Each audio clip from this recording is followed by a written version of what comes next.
Good morning. এখন বাজে ঘড়িতে 10:45। বিছানা ছেড়ে এখনো নামিনি, এখন নামবো। চোখ মুখ দেখে বুঝতেই পারছো প্রচন্ড আলসামি লাগছে। ফ্রেশ হবো, তো চলো সাথে থাকো, দেখতে থাকো।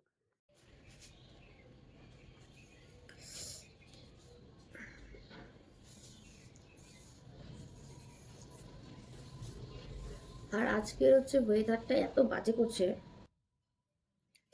আজকের ওয়েদারটা এতটা বাজে করছে, তোমাদেরকে একবার কাছ থেকে দেখাচ্ছি, দাঁড়াও একটু।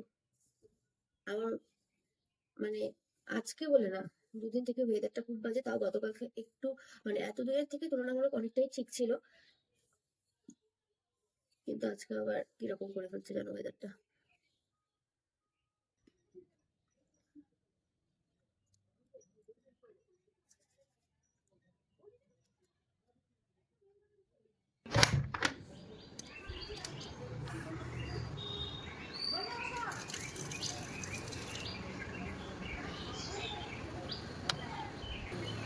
দেখো শুধু কি বাজে মেঘলা করে আছে একদম চারপাশটা।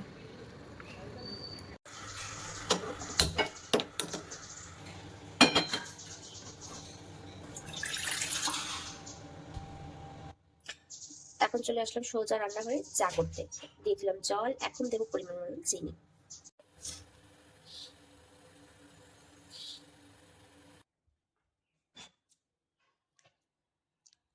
যতই লেট করে উঠি না কেন, চাটা লাগবে ঘুম থেকে ওঠার পর। সেটা সকাল 8টা বাজুক আর সকাল 10টা বাজুক, যেটাই হোক। এখন নতুন একটা আইটেম হচ্ছে। নতুন আইটেম বলতে হ্যাঁ, আমি এর আগে খাইনি কোনোদিন।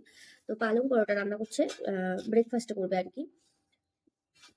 তো চলো কিভাবে করে এটা একটু তোমাদের সাথে ছোট্ট করে একটু শেয়ার করছি। কিন্তু এটার ফুল রেসিপিটা কিন্তু যাবে আমার কিচেন চ্যানেলে যাবে। পরে যদি তোমাদের দেখে কারোর ভালো লাগে, তাহলে অবশ্যই আমাকে কমেন্ট করবে। আমি লিঙ্কটা শেয়ার করে দেবো তোমাদের সাথে।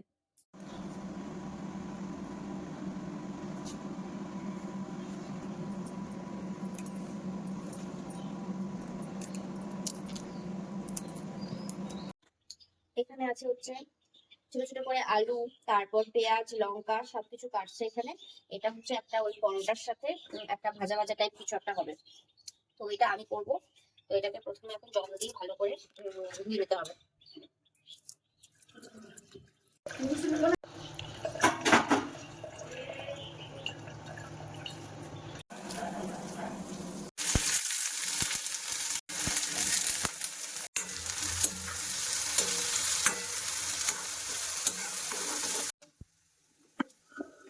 এখন এটার মধ্যে অ্যাড করবো 1 চামচ লবণ।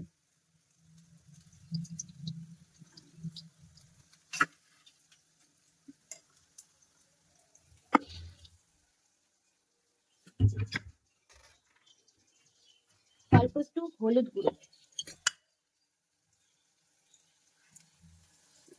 হলুদটা আমি একদম অল্প দিই, স্লাইড।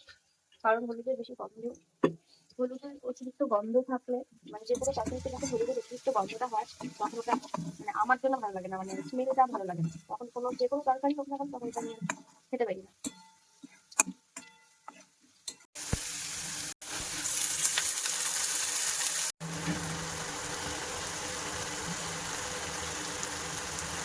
দিয়ে দিলাম বেশ কিছুটা ধন্যবাদ, ঠিক নামানোর আগ মুহূর্তে।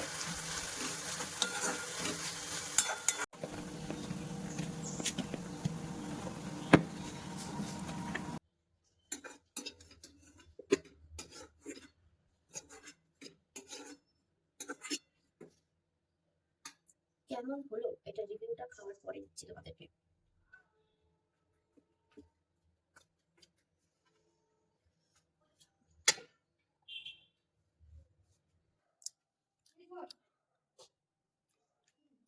দারুণ দারুণ দারুণ হয়েছে। আলুর যদি রেসিপিটা জানতে হয়, অবশ্যই, হ্যাঁ আমার না হয়ে গেছে, অবশ্যই কমেন্ট করবে, আমি লিঙ্কটা শেয়ার করে দেবো।